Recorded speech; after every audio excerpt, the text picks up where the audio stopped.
Sebuah perahu nelayan yang membawa 7 orang pemancing asal daerah Padang Pariaman, Sumatera Barat terbalik di perairan Pulau Pandan, Kota Padang akibat diterjang badai dan gelombang pasang. Beruntung semua pemancing berhasil menyelamatkan diri ke sebuah pulau yang bernama Pulau Pandan dan menghubungi keluarga mereka untuk meminta bantuan untuk dievakuasi. Tim SAR Padang yang menerima laporan kejadian tersebut segera bergerak ke lokasi. 6 orang personil KN SAR Yudhistira SAR 227 diberangkatkan ke lokasi guna melakukan proses evakuasi. Operasi SAR berlangsung dengan dramatis. Kru KN SAR Yudhistira tiba di lokasi dan melaksanakan evakuasi korban dengan berenang ke rib. Setelah dilakukan evakuasi, para pemancing tersebut kemudian dibawa ke Pelabuhan Muara Padang untuk mendapatkan perawatan medis.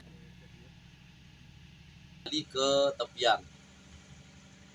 Arahan dari pimpinan KN SAR Yudhistira menggunakan alut RIP 02 Padang untuk menuju ke lokasi Pulau Pandan untuk mengevakuasi 7 orang pemancing tersebut.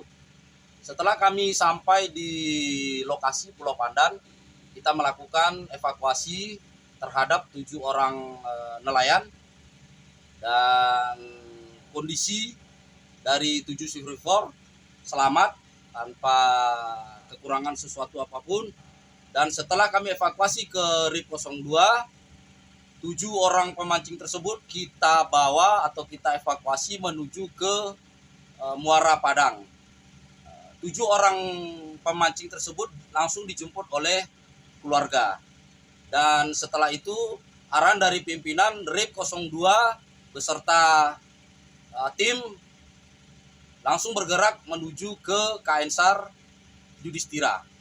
Terima kasih Basarnas telah mengevakuasi kami di Pulau Pandan. Kami mancing dari Ketapiang dan kami telah diselamatkan oleh Basarnas Padang. Terima kasih Basarnas Padang.